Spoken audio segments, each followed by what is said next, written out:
From the 5th of the second month of 1442, 6 of Cups, Ace of Cups, and 1, the Magician, all reversed. She has run out, but her children still have abundance. Dumped out are filled up. The flowing expression of what permeates is a science. The tools and partners in his devotion are steady, but he needs steadfastness. Don't act without knowledge of spirituality and be ready to expound your creeds. Wow. Don't hesitate in absence of true intuition, but engage psychology regarding your deeds. What to do with memories will ever remain a need. Wow. And I am here with Lzwvmmh,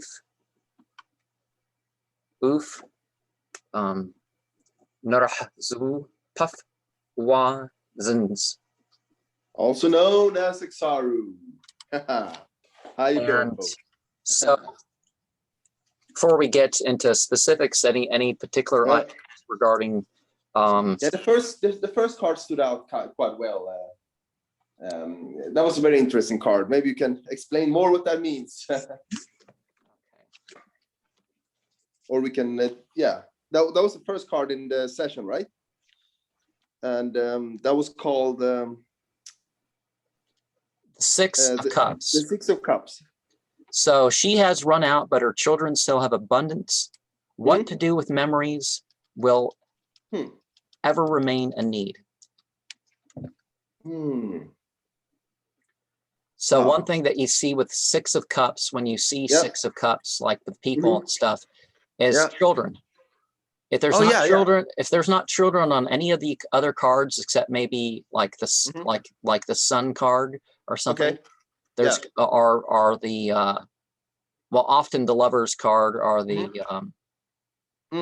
or something, but out of all the pips, children are going to appear on the 6 of Cups. Yeah. Okay. All right. Yeah. Because it's sort of to people sort of the childhood memory sort of card. Okay. Interesting. Wow. So you're at a good position with emotions, or at least you're could be in a good position with emotions, but you're not at the position, like, for example, that if you were a full-grown adult with experience of life and you were kind of there.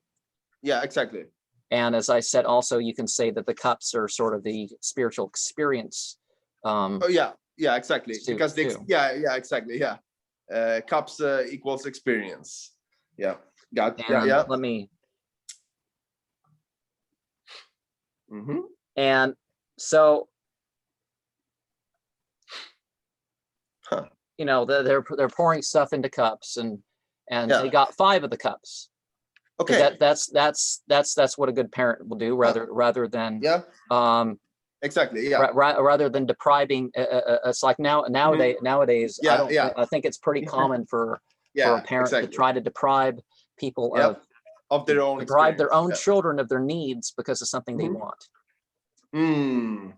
Exactly. But you know, back in the day, it used to be the virtue that even if the only food being eaten was for the children be eating some food. Oh, really? So she has enough with her, but she gives, you know, she makes sure that her kids have abundance. Yeah. So instead of like some worry thing with like the 5 of Cups, you have, you know, this sort of thing going on. Is that they have an abundance sort of in the 5 of Cups, and she has her own cup. Yeah, exactly. And so she's sort of like the Ace of Cups in this card. Yeah. So what's the relationship between the parent here and their children, other than the parents making sure the children have all their basic needs met, and you know, all that? what's in it for the parent? You could say, in the role that this card provides. Well, the parent gets, you know, credit for their legacy, right? So, the parent that doesn't stifle the emotional development of the children, or the emotional experience of the children, you know, that ends up being anything there. Okay. Yeah. All right. And cool. So we have the Ace of Cups. So dumped out or filled up, the flowing expression of what permeates is a science. Don't hesitate in absence of true intuition, but engage psychology regarding your deeds. Engage psychology regarding your needs. All right. So this card is more interested in the psychology rather than the intuition. Did I understand that correctly? Well, it's how one interprets, but you know, the intuition kind of surrounds it. Oh, it kind of does, yeah. Now, the Nemoku card from Christopher Beese's thing has sort of a moon over a cup sort of thing going on. Yeah. Okay. Yeah. So yeah, I don't think they have that woman on the star card or something. So okay. But in this deck, you have the human form and the other forms. So the intuition is kind of not per se so cyclical. Yeah, exactly. But you know, you see the moon there, and you see the I see the moon. Yeah. But it's overflowing and surrounded by the form that's not so directed. Okay. Because as you've been saying quite frequently, yes, you know. Yeah. But there's so much of life we just don't have a choice. Yeah, exactly. Yeah. Oh yeah. And the moon really represents the subconscious also, and things we don't know about ourselves, and perhaps so. I just make some people think of it as a source, like the coolness under the moon, people could say. I don't know if it's actually, it may be more, the moon can actually be a factor in how cold or how warm it gets. Okay. Interesting. But it's not, like it's not like that the moon puts off cooling rays or anything like that. Yeah. Okay. But the coolness by the moon, well, when the moon's in the sky, you know, at night, when people see the moon in particular, and particularly like the full moon and stuff, you know, you have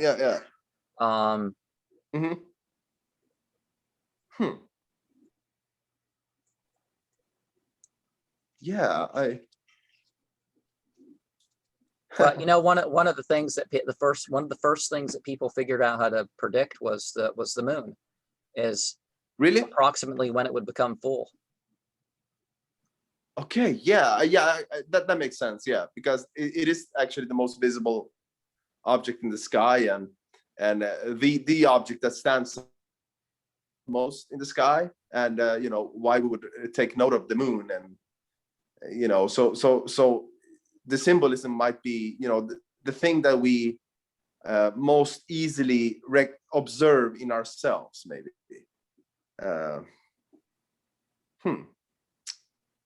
Yep. All right. And here we have the tool, the magician, and all these cards are, you know, like that, you know. So. Oh yeah, exactly. Reversed, yeah. The tools and partners in his devotion are steady, but he needs steadfastness. Don't act without knowledge of spirituality, and be ready to expound upon your creeds. Yeah. Tell that to the Christians. So people are kind of foolhardy with a lot of this stuff. It turns out that it's the altar on Stonehenge all these New Agers and everybody else who pretended that we know what we're talking about. It turns out that altar stone on Stonehenge was not an altar stone. It stood upright. Yeah, exactly. Of course, the whole thing is an altar pointing out the time and stuff like this. Yeah. Huh. But yeah, exactly. With some exception, pretty much animal sacrifices and all that happened in the sacred temples. But exactly. Yeah. But one of the things that, like, for example, Christians don't get when they push the whole thing on Jesus is that the blood. There's a chicken back there, so obviously he's going to grab that chicken and sacrifice it at some point. He's got his knife, he's got his he's got the sword and the wand and the pentacle and the cup on the thing, and he's got something else he's holding. So it's like a baton or something. Which is probably drugs. That's probably drugs. What? Is it drugs?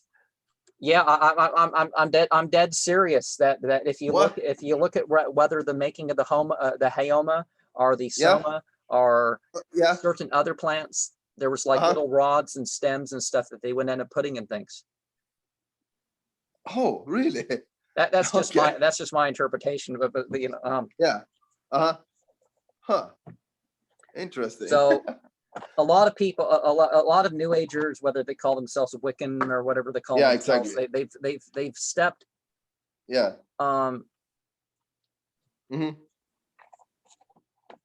They've stepped into a thing. Certainly. They stepped into a bad thing. Okay. So I'm going to arrange these here. Continue to talk. It's just your interpretation. Yeah, sure. I mean, as you said, the New Agers, they tend to only look at the bright side of things, not knowing that life is both sacrifice and darkness and goodness, and the whole yin and yang kind of circle there. People see the tools as it. Rather than the tarot. Some people say the tarot is my Bible. It's like, well, the tarot, whatever beliefs and ideas and whatnot you want to connect to the tarot. That's it. And so I understand, but I don't like how, for example, just like I said, this video, not this video, but at least one. If we get a few down the line here, we're going to have a video that they're going to. Ban the video. They're going to ban the video for anybody who doesn't establish themselves as 18. Exactly. In a New Age kind of fashion. So this deck is a deck that's not allowed in American prison. Exactly. And there's nudity on it, and I got you. Because if the prisoners see some cartoon titties in the tarot deck, they're gonna. It's like really that's just stupid. And if they're going to fight over something, they're going to fight over it whether there's nudity or not. Oh shit. Yeah, we all know YouTube is made for the New Age people to babble. Well, these are rules before YouTube. Is that I was at a conference with Lon Milo Duquette, and he was saying that we can't that Aleister Crowley's tarot deck is not allowed in the prison system because it has some titties. What? Yeah, it depends on how much they object to it, but what? So they allow the books. They allow the books without illustrations, but they don't allow the tarot deck from Crowley in the prison system because no logic behind it. It's like what did Crowley have to do? One of the things with Aleister Crowley, is that he wrote a lot of stuff. It's like you couldn't write about sex. So even marital sex was not something that you could write a manual on magical use of that or something. So he wrote some, but writing about killing children, that's okay. That's okay. If your poem includes the word masturbation, you're gonna get censored and even prosecuted. But if you talk about killing children in your poem, exactly. That's messed up in the head. Who in the world came up with that one? It's like it's not about the issue per se that is erased. It's just that they want to have this hypocritical way of regulating what you can or cannot say, and just to they want to make you angry or something. That's why they do it. Well, we, you know, the heart, you could say, is but you know, you got your 9 holes, so that represents 9 perceptions, I guess. Okay, all right. I mean, you kind of really don't want to think about your butthole as a perception, but okay. It's like exactly. But the it's a gate. We are the city of 9 gates. It's like if you study Hinduism, that's so if you watch the 9th Gate movie and you get that, I gotta watch that part of it. And you told me to watch that. I remember that was one of the 2 videos you mentioned, right? Yeah, it's interesting. It's about a bookseller going around trying to authenticate a book, and it turns out you know, and so it's like there's the secret of 10 within it, and there's there's a pathway, and it lays out a path, and people are coming after him, and there's people who are just you know, just being there and just being part of the cult, but not based on the book. But they're not. But there's some people, but he gets it. The guy who owns the one book who left the cult, he gets it. And I'm not just saying that because it's a lot of people's like, oh, I'm gonna go off and do my own thing. But that guy really got the thing. There's difference between doing your thing and doing your thing, if you know what I mean. And so what we just went over, we definitely have the idea of wait, is this an extra? Oh no, that's meant to be there. But you know, we have this you know, we don't deny you know, we don't deny others, we don't deny ourselves. It's, you know, there's something exactly. And even if you got a perfect book, it's what you believe and do with it. Exactly. I'm posting this in July. I'm having this thing on the Ismailis go up, and one of the things that they do make a good point in the fact that all this stuff, that if you overblow the stuff that no, it doesn't say you can't have hermetic interpretations. It just says that the verse that people would refer to is just that a person isn't supposed to have, you know, a person's supposed to speak on some sort of knowledge or something. They're not just supposed to just randomly. It's like people go super crazy with their symbolism, and that's one of the things that I show with my number videos. It's like if there's something that comes up with that number that's like somebody killing somebody or somebody. It's like I'm probably gonna mention Steve James Dishon eats children and puts them and then puts the remains in volcanoes, and or some weird stuff ends up coming weird up. Shit. Then they don't want to parrot it anymore. And I don't know. I honestly, I should have looked up Steve James Dishon the number of times. It's like, but people are really looking up Steve James Dishon like something, like it's the, you know, like for some reason, crazy people are really up on him. So that's coming up. But you find some stuff, and it's like, now, are you going to identify with it's like an ace. With that you could say rather than the utmost or the all, you could say the most basic. So are you going to identify with something basic, or are you going to identify with something exactly. direction or what, you know? Exactly. And I feel that many books are like filters in that way. They filter out, you know, those different groups or subgroups that are, you know, come out of the work, but it's not the work causing it. It's just, you know, people clinging to different parts of it based on their own kind of psychology. But there has to be a personal side, no matter how authentic you are. But it's like there's this metaphor of the 1 and the 72. The 72 is the people who merely turn their own psychology towards whatever. The 1 are the ones that use their own psychology and don't be pigeonholed by any one particular type. But some people are like, it's like a conservative is typically going to find 1 or 2 types of the psychological makeup and follow somebody with their example and their book of interpretations, and that would be it. And so and so I've seen this. I've seen books like, yeah, for you've probably example, seen this a lot. Yeah. Books Your of work. ruling from. Mhm. Well, the church I grew up with, they had something called the Book of Commandments, and they changed its name to the Doctrine and Covenants. Okay.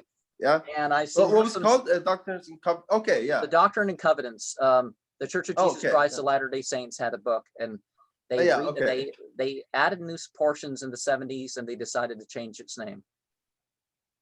Oh, why did it do that? Or and I think they changed some of the order of it, but okay, yeah, huh, yeah, all right. Maybe okay, yeah. Doctrine and Covenants was more marketable, but if you want to be real about it, every other church that has books published has something like that. And okay, yeah, the thing is, like,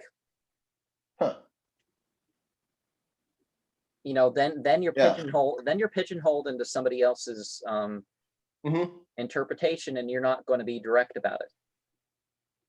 I can find in almost every church, almost every churchgoer, something where they basically they don't make the point. They don't make the point.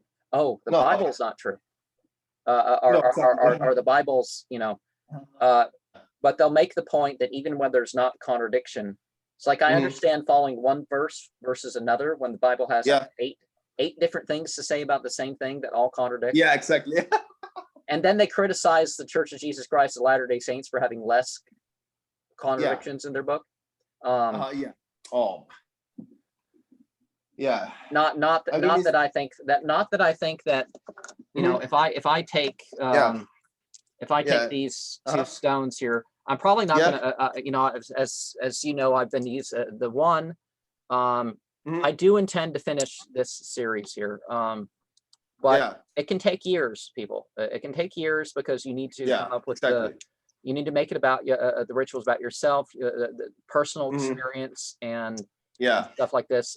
Yeah, exactly. It's like some of the Nokia, but if I took these two stones and put them in a hat, and maybe I'm shown something, and I remember enough of it to write it down, should I, if the beings start saying everyone's wrong and you're going to be the one right, and you're gonna start the true it's like, I don't think I don't think that sort of thing comes up in any of the other sort of prophetic models, except the Christian sect idea. Exactly.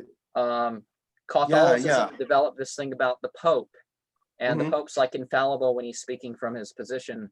And it's like, but that's everybody else is wrong. It's like the one true church, and everyone else is at least going to go to hell for being the wrong church. Yeah. I mean, no one. I mean, if there's, you know, one thing I've been asking many times, like, okay, if Jesus is God and he's all powerful, all knowing, why did he not speak in a way that wouldn't lead to there being 5,000 denominations of Christianity or 8 ways of saying one thing? He could have spoken in one way so that everybody, so that there could be unity. Well, if he would have if you would have said one individual, I would think maybe you could say that. It's like I posted a video called it's one of my few videos that has more dislikes than likes. Okay. Yeah. It's called The Unchristian Teachings of Jesus. Oh yeah, I think I've seen that title, but I never watched the video. But I gotta watch those. And one of the things, what did it say? I've made a few videos comparing Christianity to Jesus, even according to the Bible. Oh wow. Okay. Well, more than a few, anyways. But I think the point is the church, once they try to make him into a god and all that other stuff, then they couldn't keep their mind up what type of god he was in some way. Is he two separate? Is he one? Is he 3 in 1 or 2 in 1 or exactly. 2 separate, 3 separates? You know, and there was Mm-hmm. definitely the Mary worship going on, and some of the things. You worship angels and saints and all that stuff, but that's actually not so biblical if you exclude the Apocrypha and stuff. Okay. But, wow. Yeah.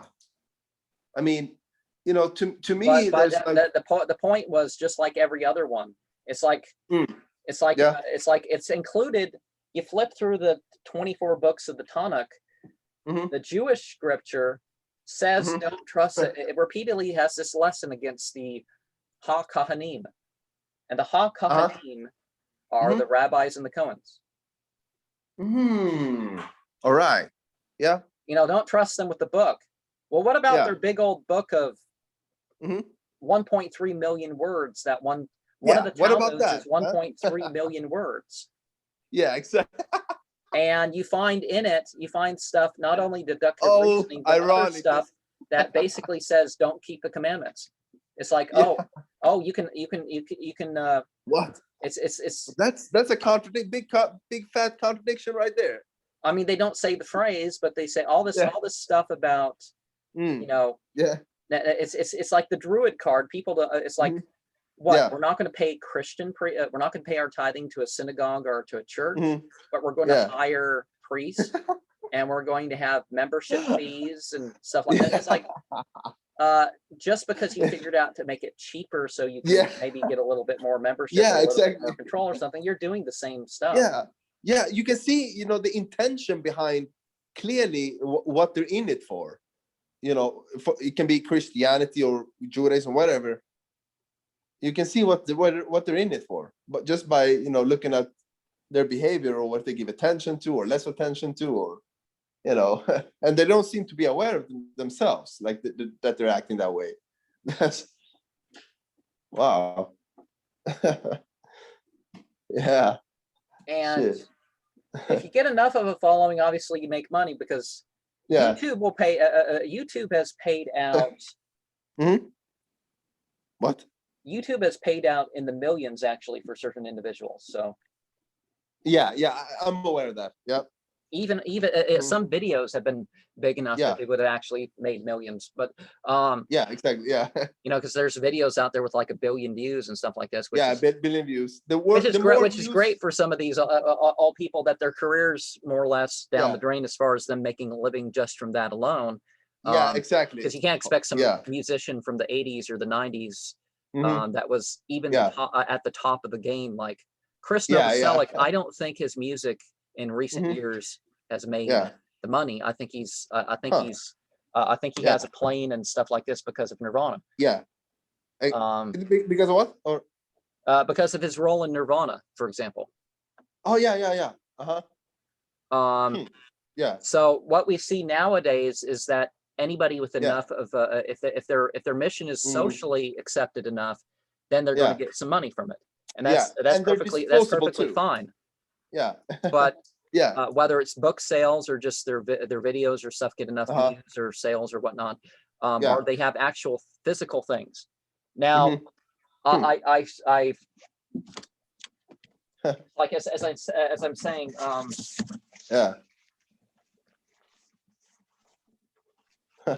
I'm not going to open and spell it all out, but I have this. Don't know if you can see it here. Okay, I have to hold my hands right.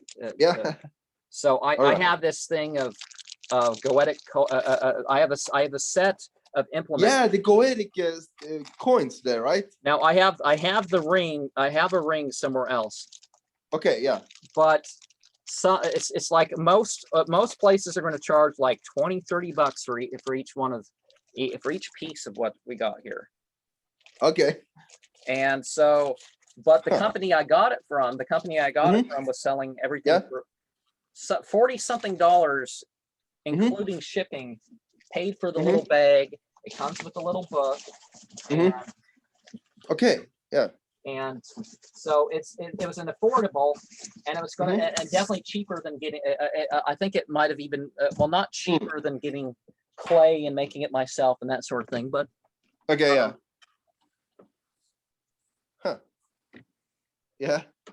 But what people are charging for the extra for it to be an amulet.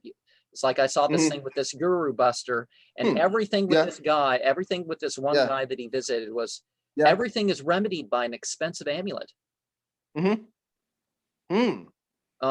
right. So what he has sitting in the sun, a little clay things that he's put together and put on strings, and he sells them to people for even a month's salary. And Huh. so Yeah. charging for it being art or charging for it being what it is, whatever, but charging because it's turned into some sort of thing. Yeah. And you know what druid means, by the way? No. Druid? Druid comes from druid, which is oak tree. Basically, a bunch of Europeans living amongst oak trees. That's all a druid is. What? It's Really? not. It's not this new age thing where if you it's not this new age thing. If you spend 2 years or whatnot in the group, wow. and then you can become a druid, and then maybe you can become it's this not or that. this to start with. It's not that, really. It's not even a perfect. It's not even like a shaman. A shaman is oak trees. A shaman is a word is like some Siberian word for a religious specialist. So druid what? is You're joking. Druid is not a word for that. Wow. And then they go on to say like, oh, Hollywood, that means wood from Holly, and it's a druid magic.